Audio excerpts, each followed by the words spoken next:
Your love is rated X. That means you're extra, extraordinary.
Here we have our 2013 5th Gen 4runner with a sliding cargo tray and quarter panels already removed.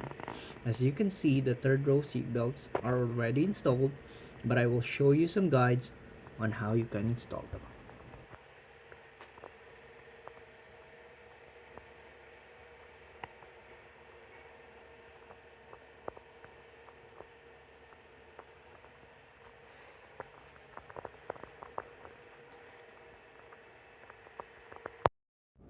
To install third row seats on the 4runner, I needed to drill a few holes. There are 2 holes for the seats, which already have weld nuts underneath. Then I drilled 2 holes on the floor for the passenger seat belt, and 1 hole for the driver's side seat belt. This is where the seat belt retractor goes, using a 7/16 and an M6 bolt. Going up, this is the problem, as there is no weld nut in the C-pillar seatbelt anchor point. Here we have the parts for the passenger side seatbelt that came off the donor car. Here are extra parts I used. A 1412 electrical wire I got from Home Depot, a welded 7/16 nut from a junkyard I took from an '06 Yaris, and 3 seatbelt buckle harness attachment I took from the same car.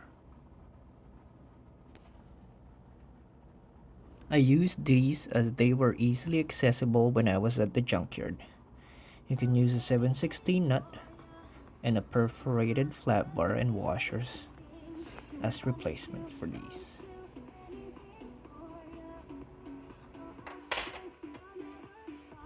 Here we are grabbing the seatbelt retractor and install it in the car runner.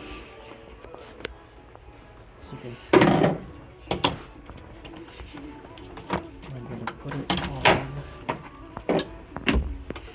this piece. My 7/16 bolt lines up, and the M6 bolt on top.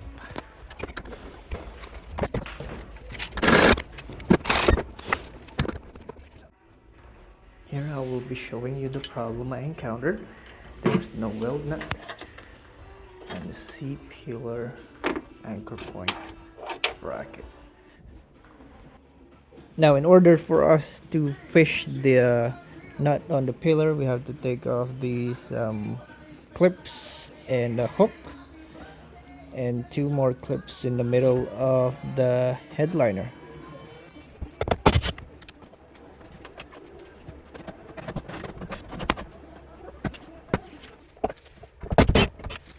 You can see here on this part of the headliner is where the slots we can put the nut through using our 14-2 wire to fish it in.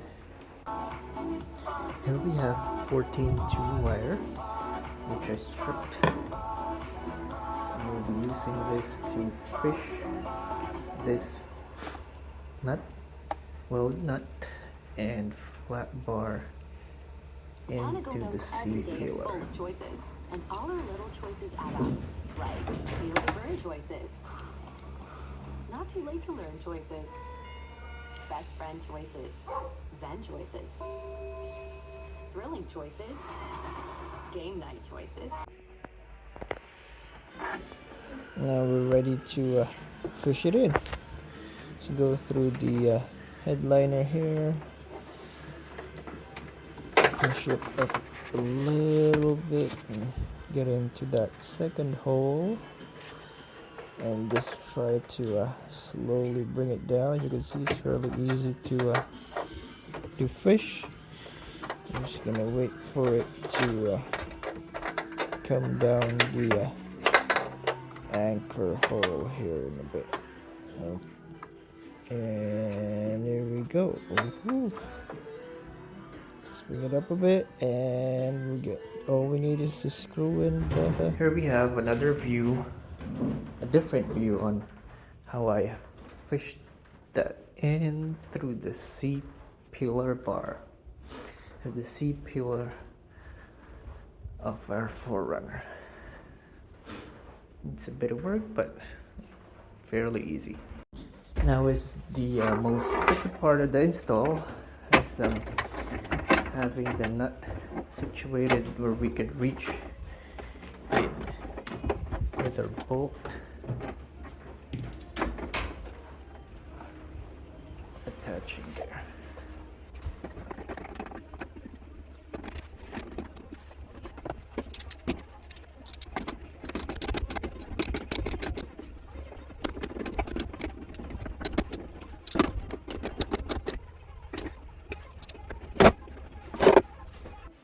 And there you go. Tighten it up, and I use the seatbelt buckle harness holder as a washer.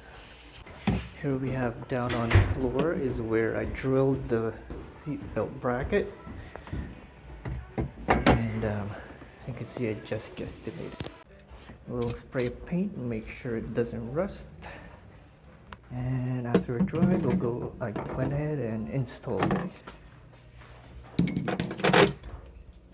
2 7/16 bolts.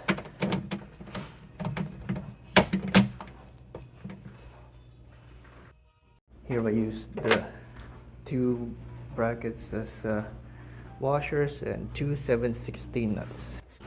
Now we are underneath the car, and you can see where the 2 bolt goes out in the holes that we drilled. Finishing the passenger side is just bolting the bracket in. Now I wasn't able to record the driver's side, but it's pretty much the same, just a different part on where you have to drill the hole on the fender. Here you could see me installing the seats, so I could see where the 2 holes we need to drill would be, and all other holes would be on the same side. This first threaded hole is already there. Now these 2 holes are the ones that we drilled, and there's a weld nut underneath, so you don't have to do anything underneath. This one's already there. Go check on the front here, and all 4 holes for the seats are there ready for you to install.